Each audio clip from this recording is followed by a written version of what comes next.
Lots of fond memories, and I remember as a player, we always enjoyed coming here. It's such a beautiful place. I was just talking to Ned that when people talk about heaven on earth, I think this place reminds me of that. In general, the facilities have been excellent, and after seeing this new facility, it's unreal. It's par with any other good stadium in the world, and it's a very unique sort of cricket ground. It's far away, and it's. I have remember a famous Test match we played against Australia. I think it was 1999. I remember that one Test match as well, and then we played a very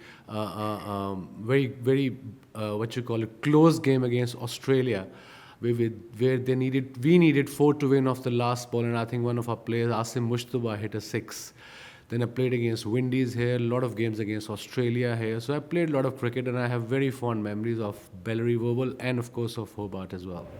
Is that a Gilchrist that still haunt you and his innings out here in the night? Every second night, I think of it. Yeah, they were 120 for five, and here comes Gilchrist, and he scored 150 odd, and he smashed us everywhere. Not just me, Wakar Yunus, myself, Saklan Mushtaq, and I think Mushi was there as well. So, yes, that was unreal. I mean, 120 for five, chasing 376, fifth day of a game, fourth day or fifth day, him and Justin Langer.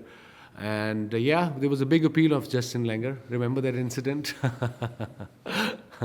But again, like I said, very fond memories of this ground, and I'm glad to see that this is sort of evolved into a state of art facility now. Does coming to Australia remind you of the World Cup success of '92? Every time. And I've been telling people that this is the best place to have World Cup. Everything is organized. Summer is for cricket in Australia. Australians love their cricket in summer, and this is the perfect time. Facilities have been excellent always. And I think coming back, winning the World Cup, again, it was a dream come true. And I think it'll be tough for the Asian teams this time again. But anything can happen. Australians are looking good, so are the South Africans. I think they're looking very good as well. One of my favorites. How do you think Pakistan will go in this World Cup? I think obviously Pakistan will miss Saeed Ajmal, one of their main magician, the off spinner. But again, they picked up good enough side. As far as their batting clicks, because with two new balls, we've seen India, who have been here for last 2 months, they struggled again yesterday at Brisbane. So if they can tackle the bounce for first 20 overs, wickets in hand, and if they can runs on the board, they can defend. They have good enough bowling attack with Mohammad Irfan, 7 foot tall. He's ready to go. Just got a drawback today. The Junaid Khan is injured. I think they picked up another bowler, all rounder for him. But I think they're quite geared up, the Pakistanis. What's the situation with Ajmal? Is there still a possibility that he could be tested and approved?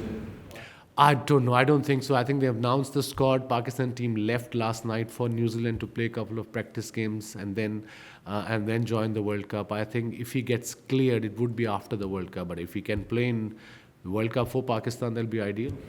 It's been a fairly turbulent period for Pakistani cricket, match fixing and inability to play at home. How are the players coping?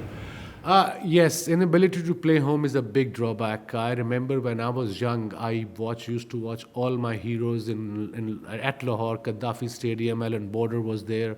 All these greats, they toured there, and I used to go as a youngster in the stadiums. Our youngsters of Pakistan nowadays, they don't have this opportunity to go and see their heroes. We mostly play in Dubai. That's unfortunate, but security is as such back home. But again, we're doing well. Cricket is passion in Pakistan. It's part of the system. We're still producing amazing players, so that shows the talent and the passion is very much there. And bearing that in mind, are you surprised with how competitive the teams managed to be? Sorry? Are you surprised with how competitive the Pakistan's managed to be, given those factors? I think, yes, like I said, the passion is there. If you go on Sunday in Pakistan, wherever in remote areas, on roads, you can see the kids playing cricket all day long, hundreds and thousands of them on a cricket field, on a road, in fields, everywhere. So they still love the game. So we're still producing phenomenal players, and I'm very fortunate to see Pakistan team doing well. Still all the drawbacks. Well, in international cricket at the moment, there's a lot of sledging and incidents, and it seems a very hostile place. Does that sadden you compared to what was the atmosphere like when you were playing, and has it gone downhill? As long as it's under control, I mean, I've been watching television for last 3 4 days. The programs on David Warner, and he is a character, and that's what David Warner is all about. If he's giving someone a little bit here and there, I'm fine with that. That's a part. That's the beauty of the sport, and I think we are making too much from nothing. That's the problem here. It was just one of those things. We as a bowler, I did that to all the batsmen. Australian did it to us. We did it to them. It was just afterwards. We were just friends after 6 o'clock. Big Bash is so popular here, and the IPL is obviously huge. Are you a fan of the 2020 version of the game? I luckily, thank God, I'm retired. But yes, I love watching T20 playing. I don't know, but yes, it's entertainment. It fills the crowd and it gives the youngster to get into the game to start off with. 3.5 hours. It's like watching a movie. You can come out with the family, enjoy your time here, and for 3 hours, and you can go back by 9 o'clock. And I think it's phenomenal that T20 is picked up worldwide. In IPL, I work for IPL. I work in KKR as a mentor. And every game we play, 70,000 people. And over here, Big Bash, I've been watching every game, 30,000, 35,000. So it's picked up. It's perfect. Do you think one day it threatens one-day cricket at all? You need different skills for one day. And I think every format needs their own skills. Obviously, whatever we have seen T20 have done, T20 have improved the shots. Now, with shots we see now, AB de Villiers other day, 31 ball 100. That's because of T20. And I think that's the plus. You always see the positive side of the game. Despite the efforts of the ICC, do you think that betting is still going to be an issue for this year's World Cup? Not necessarily match fixing, but even spot betting? I don't think so. I think ICC and anti-corruption has been very vigilant nowadays, and I think the main objective ICC has been, and they've been very good and consistent, that educate the players, and that's what has been happening consistently now for the last year or two. What was your status as such a towering left-arm bowler of your day? Every time we see a left-arm bowler emerge, we make comparisons, and there were comparisons with Mitchell Johnson, but we see now Mitchell Starc perhaps swings the ball more.